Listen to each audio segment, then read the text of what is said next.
आप संदेश से मैं अनिल कौशिक न्यूज अपडेट 7 बजे कार्यक्रम बादरा आसपास में आप सभी दोस्तों का स्वागत है। दोस्तों कार्यक्रम की शुरुआत करते हैं आज की मुख्य खबर से। और सबसे पहले मुख्य खबर से पहले मैं आपको बताऊं तो दोस्तों आज एक ऐसे विषय पर हम समीक्षा करने जा रहे हैं जो कि दोस्तों 2 दिन पहले का है। और स्थानीय विधायक बलवान पूनिया द्वारा एक सोशल चैनल के सोशल पत्रकारों को धमकाने का, गाली गलौज करने का एक मामला है दोस्तों, उस पर हम समीक्षा करेंगे।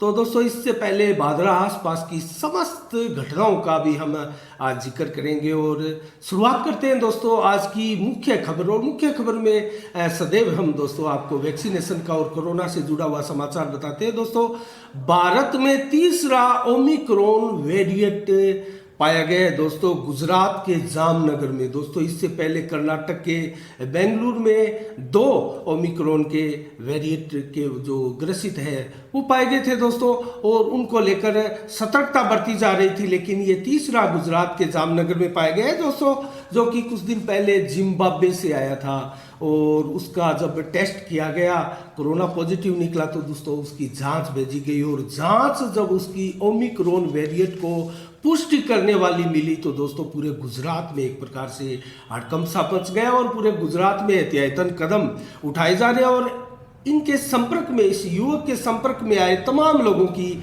जांच भी की जा रही है दोस्तों। इससे पहले मैं आपको बताऊं तो डरने की बात नहीं है, लेकिन ओमिक्रॉन से सतर्कता, सावधानी जरूरी है दोस्तों। आज बादरा तहसील विधानसभा क्षेत्र में, तहसील क्षेत्र में दोस्तों वैक्सीनेशन का मेगा महाअभियान चलाया गया है। और आज सीएचसी केंद्र में 100 डोज कोवैक्सीन की लगी थी दोस्तों।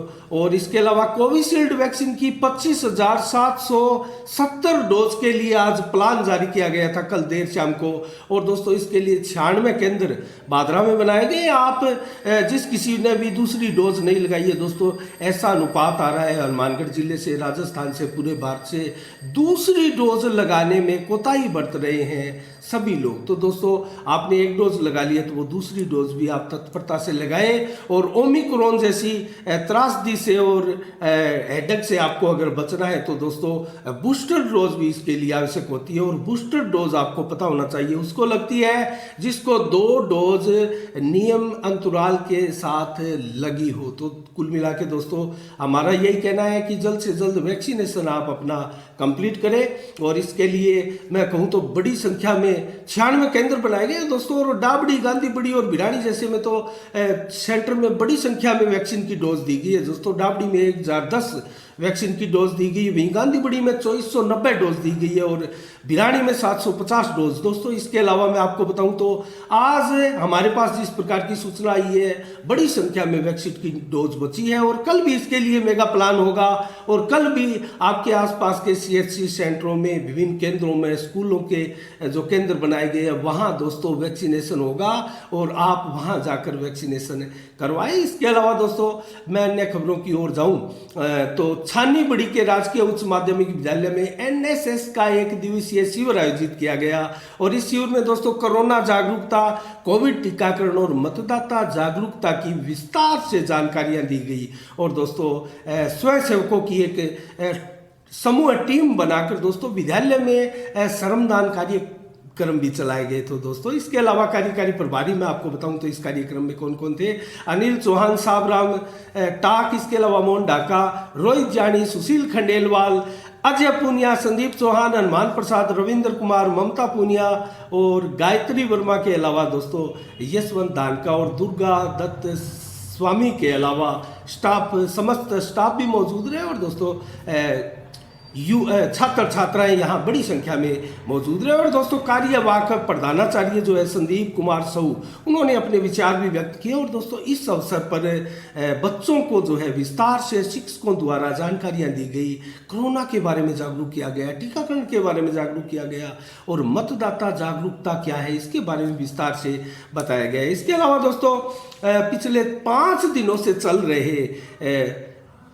कोविड सहायकों के धरने में दोस्तों उनको स्थगित कर दिया गया है 8 दिसंबर के लिए। वो इसलिए दोस्तों कल 4 दिन जब हुए थे तो विधायक भी वार्ता के लिए आए थे। और दोस्तों जिला स्वास्थ्य अधिकारी द्वारा एक आदेश जारी किया गया था, नोटिस के थ्रू बताया गया था कोविड सहायकों को कि आप ये धरना समाप्त करें, अन्यथा आपकी सेवाएं समाप्त कर दी जाएगी। दोस्तों इसको लेकर विरोध प्रदर्शन भी हुआ और उस आदेश की प्रति भी उपखंड कार्यालय के आगे जलाई गई। उपखंड कार्यालय को ज्ञापन भी दिया गया और आक्रोश स्वरूप जो है आंदोलन को बढ़ाने की कार्रवाई की गई। इसके दौरान दोस्तों विधायक बलवान पूनिया ने वहां पहुंचकर कोविड सहायकों से बातचीत की और आश्वासन दिया कि हम आपकी पूरी मदद करेंगे और इसको लेकर हम आपकी जो रुकी हुई 3 महीने की सैलरी वेतन तनख्वाह जो है वो आपको दिलाएंगे। तो आप धरना समाप्त करें और जो मेगा अभियान कोविड को लेकर, वैक्सीनेशन को लेकर चलाया जा रहा है उसमें आप अपनी भागीदारी सुनिश्चित करें और अपनी सेवाएं दें। दोस्तों इसको मानते हुए सभी कोविड सहायकों ने और राजस्थान नर्सेज एसोसिएशन के बैनर तले दोस्तों ये कार्यक्रम चलाया जा रहा था और नर्सेज एसोसिएशन द्वारा भी यहाँ समर्थन दिया गया था। तो दोस्तों सभी ने सहमति व्यक्त करते हुए 8 दिसंबर तक के लिए स्थगित किया गया है अपने धरना कार्यक्रम प्रदर्शन को। और अगर तब तक के लिए कोई दोस्तों इसके बाबत समाधान नहीं हुआ तो फिर से धरना लगाया जाएगा। लेकिन आज धरने में जो कोविड वैक्सीनेशन का प्लान था दोस्तों, मेगा महाअभियान था, उसमें शामिल होते हुए सभी कोविड सहायकों द्वारा काली पट्टी बांधकर विरोध दर्ज करवाया गया और काम भी सुचारू रूप से करवाया गया है। तो सांकेतिक एक प्रकार से विरोध जो है अपना काली पट्टी बांधकर दर्ज कराया गया।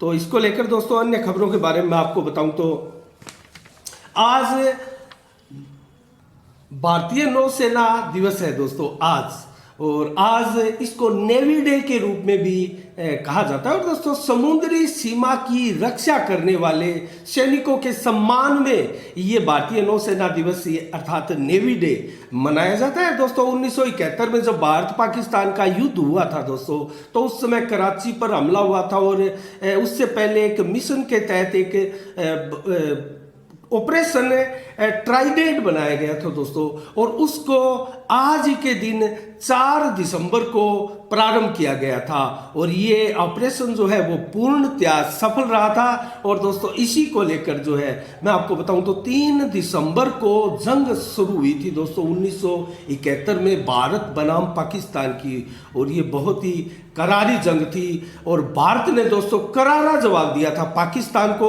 और दोस्तों 4 दिसंबर को इसी ऑपरेशन ट्राइडे के शुरुआत पर ही जो नेवी डे बनाने की प्रक्रिया प्रारंभ हुई थी वो अनवरत अभी तक जारी है। और इसके अलावा दोस्तों उस कराची पर हमले में 5 सैनिक पाकिस्तान के मरे थे और 700 से अधिक सैनिक आज ही के दिन पाकिस्तान के घायल हुए थे।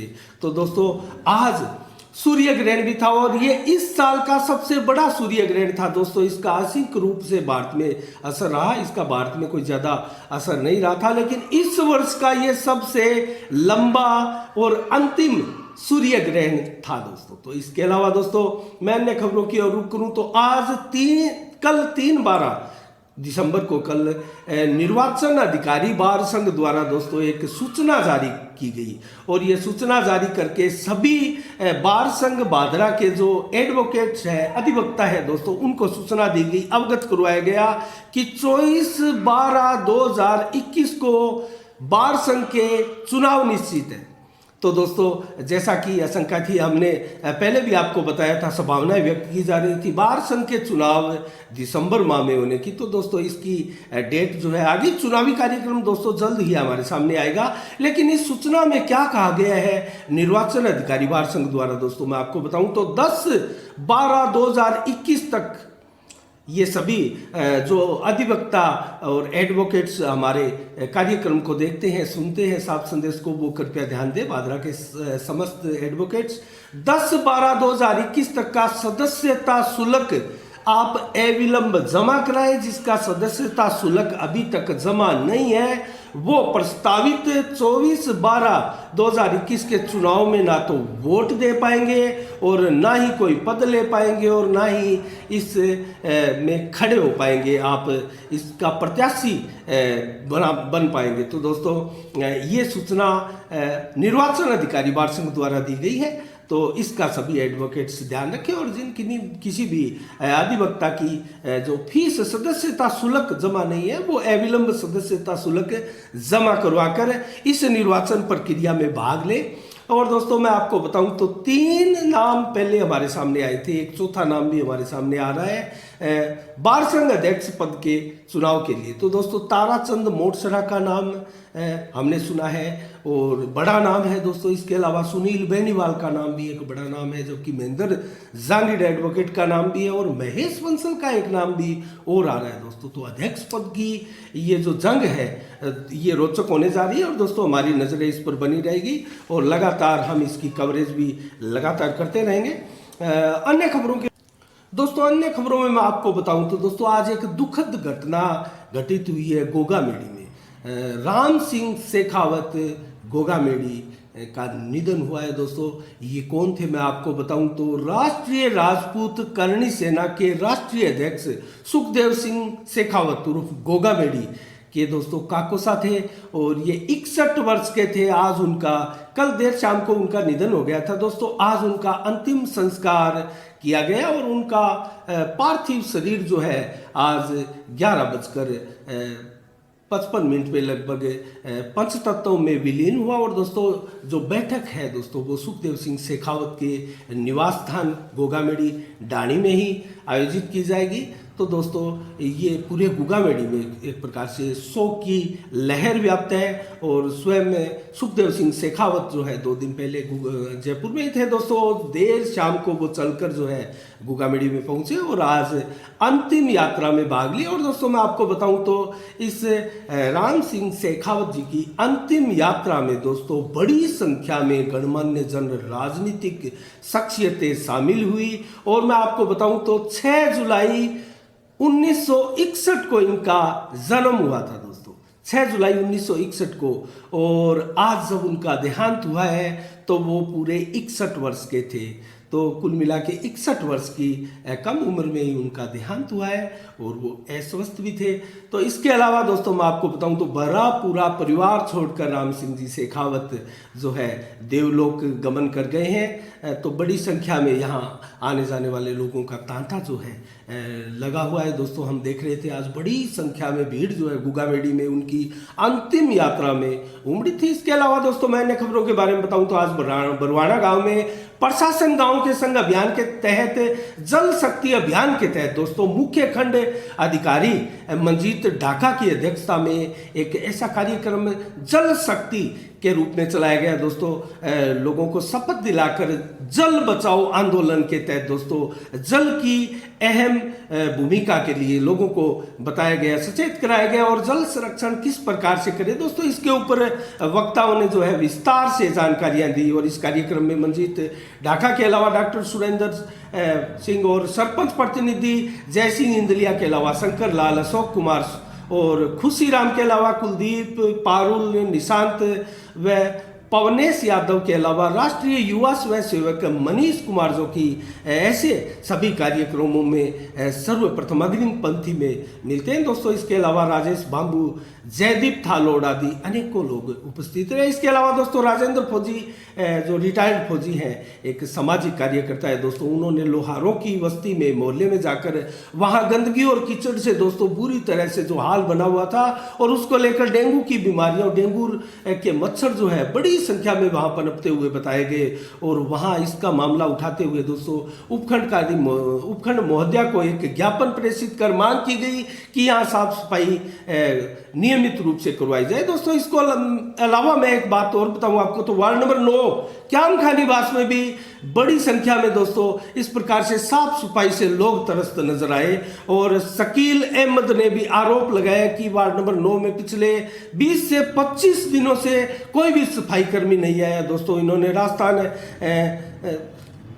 संपर्क पोर्टल पर भी इसकी एक शिकायत की है दोस्तों, लेकिन यहाँ जो नगर पालिका प्रशासन है दोस्तों इसके ऊपर ध्यान नहीं दे रहा है। और ऐसा कई वार्डों में दोस्तों गंदगी की शिकायतें हैं और साफ सफाई नहीं होने की बड़ी संख्या में शिकायतें यहाँ आ रही है। और बार बार शिकायत करने पर भी दोस्तों इसकी कोई सुनवाई नहीं होती है। इसके अलावा दोस्तों मैं अन्य खबर के बारे में बताऊं तो आपको फर्जी राशन ट्रांजैक्शन करने के मामले में छानी बड़ी के राशन डीलर रामनिवास कुलड़िया को गिरफ्तार किया गया है दोस्तों। और छानीबड़ी के नायब तहसीलदार व कार्यवाहक प्रवक्तक निरीक्षक ताराचंद मीणा ने पुलिस थाना बिलानी में दोस्तों स्वयं मुकदमा दर्ज करवाया रामनिवास के विरुद्ध। और रामनिवास के विरुद्ध दोस्तों जो आरोप है वो दोस्तों कुटचित तरीके से दस्तावेज तैयार करके पूर्व न्यायाधीश और पूर्व संसदीय सचिव के नाम से भी दोस्तों जो है राशन डकारने का आरोप है।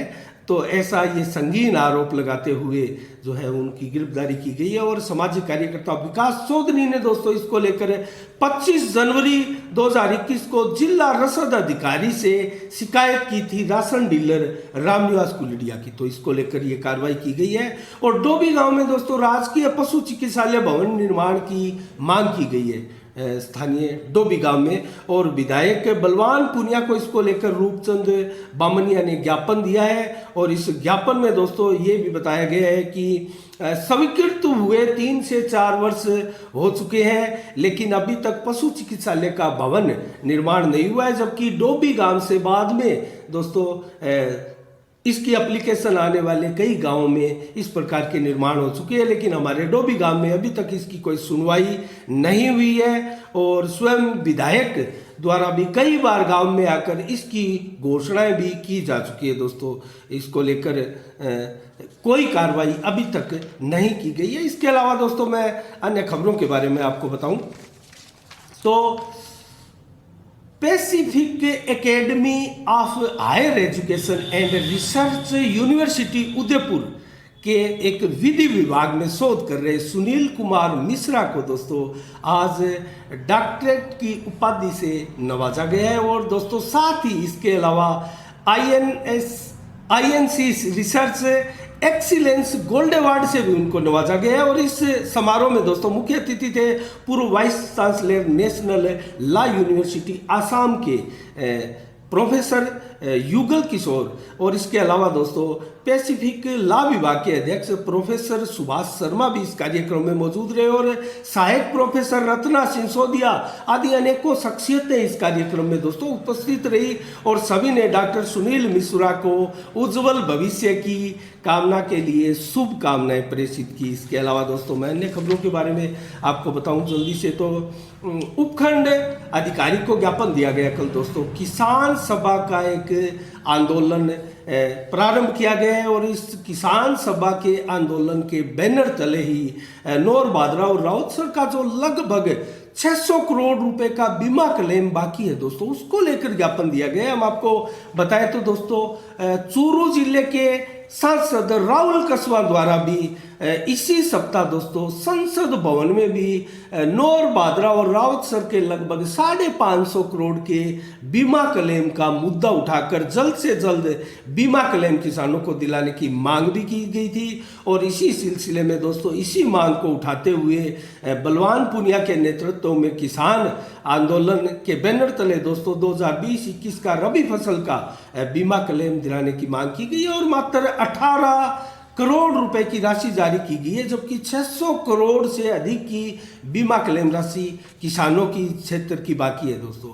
इस कार्यक्रम में दोस्तों मैं आपको बताऊं तो उपखंड अधिकारी महोदया को ज्ञापन देते हुए बड़ी संख्या में पहुंचे थे कार्यकर्ता, जिसमें रोहतास सोलंकी जिला संयुक्त सचिव है और अध्यक्ष तहसील के अध्यक्ष है छोटू राम गोदारा, माकपा तहसील सचिव है जेपी डाका और जोन प्रभारी विनोद धुआं के अलावा राकेश थालोड, पारस डूडी, शीशपाल पुनिया, सुनील बुरा, लालचंद मेहला, विजय प्रचार, राम सिंह गिल के अलावा सुरजीत बिजारनिया जो कि बार संघ के अध्यक्ष भी है, जसवंत बेनीवाल और दोस्तों इसके अलावा कुलडा राम गोदारा, सतपाल नेहरा, विनोद मेरिया, दिलबाग गोदारा आदि कई सरपंच भी इस कार्यक्रम में शामिल हुए दोस्तों। इसके अलावा अब हम बात करेंगे दोस्तों उस विषय की जिस विषय के लिए मैंने आपको अब हम दोस्तों एक छोटी सी समीक्षा करेंगे उस अहम विषय पर जिसको लेकर बादरा तहसील क्षेत्र में, विधानसभा क्षेत्र में दोस्तों जबरदस्त चर्चाएं चल रही है और उसको लेकर अपनी फेसबुक वाल से पूर्व भाजपा विधायक संजीव बेनीवाल द्वारा भी एक उसमें टिप्पणी की गई है, एक प्रतिक्रिया व्यक्त की गई है। तो दोस्तों इसको लेकर हम विस्तार से आपको बताएं तो मैं आपको बताना चाहूँगा मामला क्या था। सबसे पहले दोस्तों 2 दिन पहले का वाकया है और विधायक बलवान पूनिया पर धमकाने व गाली गलौज करके बोलने का, असंसदीय भाषा में बोलने का आरोप लगाकर एक बादरा लाइव अपनी फेसबुक वाल से दोस्तों सोशल चैनल चलाते हैं गुलशन सोनी, उन्होंने अपनी वाल से एक पोस्ट जारी करते हुए, एक पोस्ट डालते हुए कल देर शाम को ये आरोप लगाया है कि मेरे साथी को, जो कि बादरा लाइव में उनके साथ में ही काम करते हैं, जेकी गर्ग फतेहपुरिया दोस्तों, जो कि मेडिकल हाल चलाते हैं राजकीय सामुदायिक स्वास्थ्य केंद्र के सामने दोस्तों, उनको धमकाने का आरोप लगाया गया था। अब मामला क्या है इसमें तो दोस्तों स्वयं अगर विधायक बलवान पूनिया अपने सोशल वाल से अगर इसका खुलासा करें, इसके बारे में बताए तो ज़्यादा बेटर रहेगा। दोस्तों इसमें आरोप लगाया जा रहा है कि विधायक बलवान पूनिया ने अस्पताल की कवरेज करने को लेकर इन लोगों को धमकाया है और दोस्तों ये बताई जा रही है कि महीने से लगभग 15-20 दिन, महीना पहले एक कवरेज डाली गई थी राजकीय सामुदायिक अस्पताल में। बुरा हाल था दोस्तों, टॉयलेट, बाथरूम आदि की इस प्रकार की अव्यवस्थाओं को लेकर, सफाई की व्यवस्थाओं को लेकर। और दोस्तों डेंगू का वो समय था, पीक समय था, बड़ी भारी संख्या में डेंगू के रोगी उस समय अस्पतालों में भर्ती थे दोस्तों। उस समय अस्पताल का बुरा हाल था, टॉयलेट का, बाथरूम का, कोनों में जगह जगह गंदगी के ढेर थे। उसी को दिखाते हुए एक कवरेज की गई थी दोस्तों कुछ लोगों द्वारा, जिसमें संभवतः ये लोग भी शामिल हो। मैंने जिनका नाम बताया दोस्तों हमें नहीं पता। और दोस्तों ये बादरा लाइव नाम से जो सोशल चैनल चलता है, इसके लगभग 2 से 3 या 4 ऐसे सोशल चैनल इसी नाम से लगभग चल रहे हैं, जिसके बारे में हमें पूरी तरह से इसका पता नहीं है। लेकिन दोस्तों जिस प्रकार की बाल से अपनी गुलशन सोनी द्वारा ये पोस्ट डाली गई है, उसके बारे में अगर टिप्पणी करें हम, तो उन्होंने सीधे सीधे आरोप लगाए कि विधायक ने फोर्स गालियां दी है और धमकाया गया है और आपकी पत्रकारिता बंद करवा देने, चैनल को बंद करवा देने आदि की धमकियां देते हुए बताया गया है। तो दोस्तों अगर ये मामला सही है तो इसके ऊपर विधायक बलवान पूनिया को सोशल मीडिया में आके या फिर सार्वजनिक रूप से इसके ऊपर अपना बयान जारी किया जाना चाहिए, क्योंकि दोस्तों विधानसभा बादरा के सबसे बड़े चेहरे हैं और सभी लोग दोस्तों विधायक की बात का, विधायक के सभी कार्यक्रमों का अनुसरण करते हैं और दोस्तों इनको दोस्तों मान सम्मान देते हैं। और सबसे बड़े जनप्रतिनिधि हमारे विधायक बलवान पूनिया हैं, तो बलवान पूनिया को आगे आकर इसके बारे में जो है स्पष्टीकरण देना चाहिए। इसको लेकर दोस्तों क्यों सोशल मीडिया पर हाय तौबा मची जा रही है दोस्तों, इसको लेकर मैं कहूँ तो इसको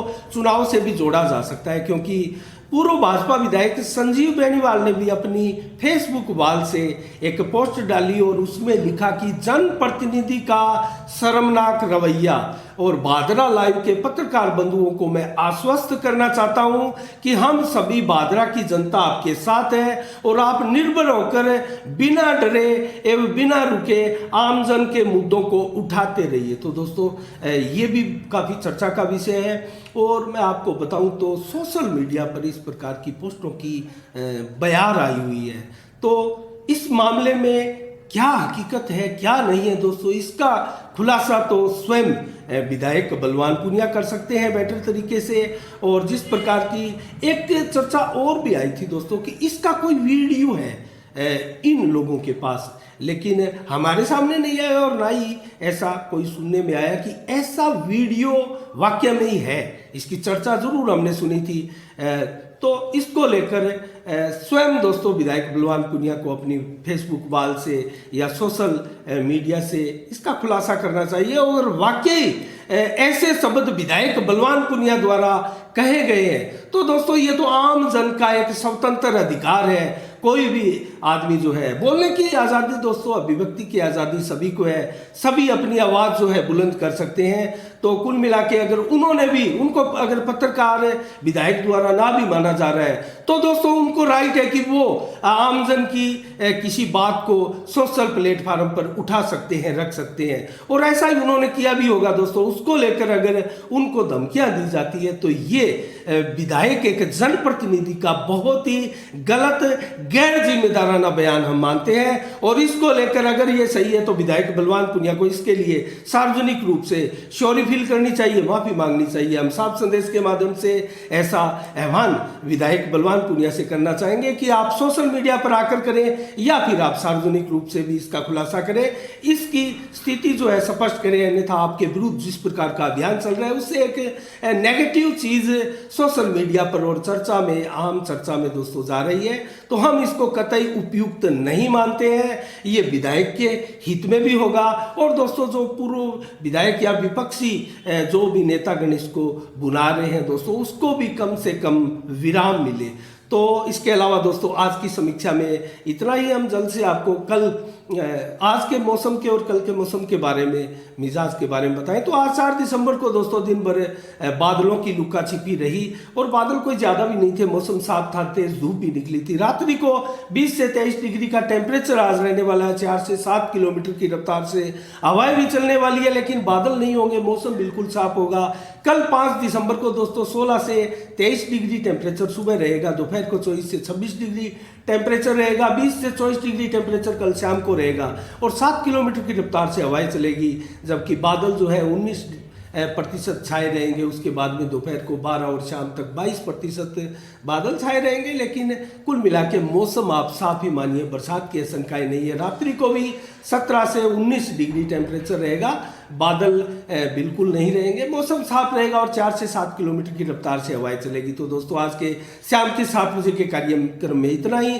कल ठीक शाम 7 बजे फिर आपसे रूबरू होंगे नई खबरों के साथ, नए समाचारों के साथ और नई समीक्षा के साथ। तब तक के लिए दोस्तों आप अपना बहुत बहुत ख्याल रखिएगा। मुझे दीजिएगा इजाजत। साफ संदेश से मैं अनिल कौशिक, नमस्कार। जय भारत, जय जय राजस्थान।